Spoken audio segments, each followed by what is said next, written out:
Greetings, everyone. My name is Gerard, editor-in-chief of SGIB magazine, that stands for Soldiers Got Intentions, Believe That, and everyone should be soldiering for something, a dream, a goal, an idea, a train of thought. It's Long Island's first urban bilingual music magazine. I am also former editor of Dr. Reverend Al Sharp's National Action Network Men's Auxiliary Newsletter, and also owner of PBG's production, which is Photos by Gerard, the best in freelance publicity photography. Listen, I want to talk to you briefly because a couple of things has been happening, and there is something that I want to let you know that I think is very important that you should know when it comes to insurance and when you're financing a vehicle. I recently had an accident. I was at a red light in pursuit to go past the red light with another vehicle on my left, and a car from the far left crossed over two lanes, hit the car on my left, which in turn hit me and totaled my vehicle. Now, when I went to call GEICO, of course, I got a rental because I had full coverage.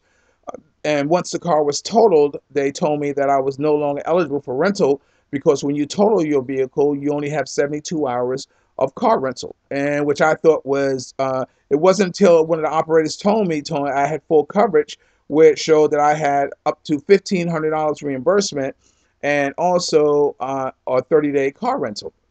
This happened like in around the 10th, and I wanted to wait till the end of the month so I can get another vehicle.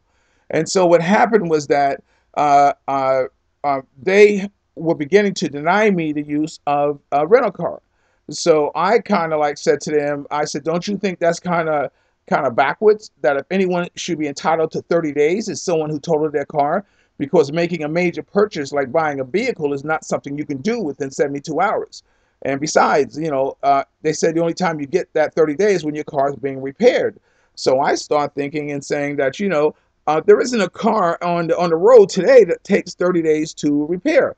You can change an engine in 2 days, or a transmission in 3, or you can do a complete body job in a week. So if it takes 30 days, you're probably waiting 3 weeks for parts. So that's not something. And if you haven't done there, you shouldn't have having your car repaired there at all. So anyway, so I called the supervisor. I asked GEICO to connect me to a supervisor. A woman came on. She identified herself as a supervisor. Turned out she wasn't a supervisor. So I called and got another supervisor, which extended my 7 days into 10 days. And, under the circumstance, and I said that wasn't enough. I needed 19 days. So then, of course, I asked for his supervisor, and he gave me the number of his supervisor after speaking to him, but he ended up giving me a wrong number. So now he gave me a name and a wrong number. So I had to go back through GEICO, call around, and find out where this office of this guy is and let him know that they're giving out erroneous information. So he gave me an additional 2 days, which turned to 10. I went from 7, now I got 10, now I got 12. And it wasn't enough. So then I kept on calling and calling, and now my time's getting short. I wanted the 19 days, not the 30. So I spoke to another supervisor who gave me another 2 days, and it still wasn't enough. So eventually I asked for the corporate headquarters of GEICO because I was getting a total runaround. And they told me that GEICO did not have a corporate office. And I told them everybody has a corporate office. Every franchise has a corporate office. I said McDonald's had one, Wendy's had one, Home Depot has one. I said, you're telling me GEICO doesn't have a home office? I was told no. They told me that they had over 200 locations, but they have no headquarters. So I told him simply to give me the office where the lizard sleeps at, because I'm sure he sleeps in the corporate office.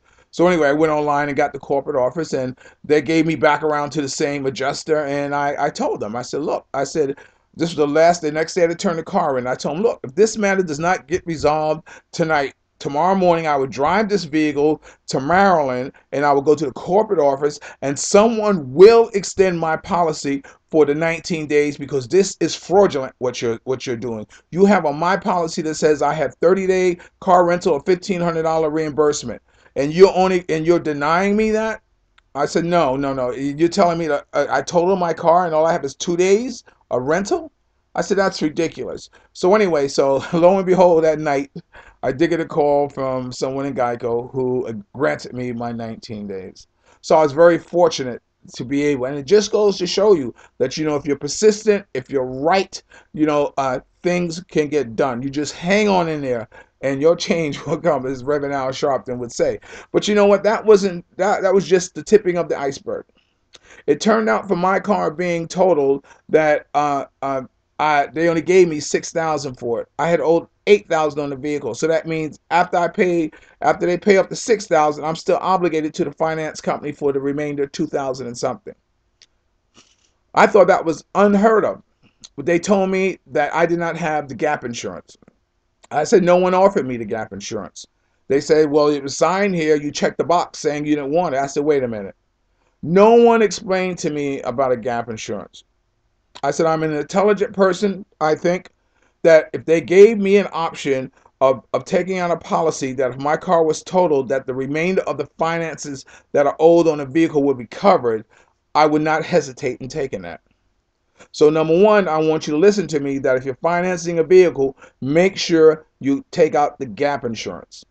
The gap insurance is actually an assurance that where if your car is totaled and you do owe money onto it, that the gap insurance will cover the remaining balance, which means that the finance company would have to eat that, I guess, in their opinion, you know, and cover the balance. But they don't tell you that because obviously they would prefer to have you pay up the balance of the car. So number one, the gap insurance. And Chuck Schumer, where are you?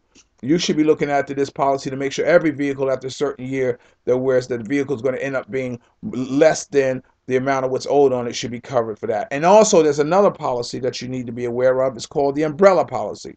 The umbrella policy happens to be a policy that if after all is said and done from an accident, if the person you had injured decides to sue you for millions and millions of dollars or put a lien on your home if you happen to have one or what have you, that this comes in, this umbrella policy would take care of it. So you want to make sure that when you're financing a vehicle or when you have insurance and you're driving on the road, if you're financing a car, get the gap insurance. And number two, get the umbrella insurance because those two things are extremely vital to have on the road. I've lived and I've learned. Okay, you've been listening to Gerard. Dreams are nothing more than plans awaiting action. Never disrespect the elderly and always pull someone up. And sometimes you'll be the only one who can see your vision. And the best revenge in life is to live good. And I'm living good today, and I hope you are too. You can reach me at 631-766-6106, or you can email me at S in Sam, G as in George, I as in India, B as in Bravo, magazine @gmail.com, or visit the website at SGIBmagazines.com. Oh, you can also find me on Facebook. I put more pictures on my Facebook than I do on my website. But anyway, that's another story. But anyway, have a good day. I'll talk to you later. Ciao.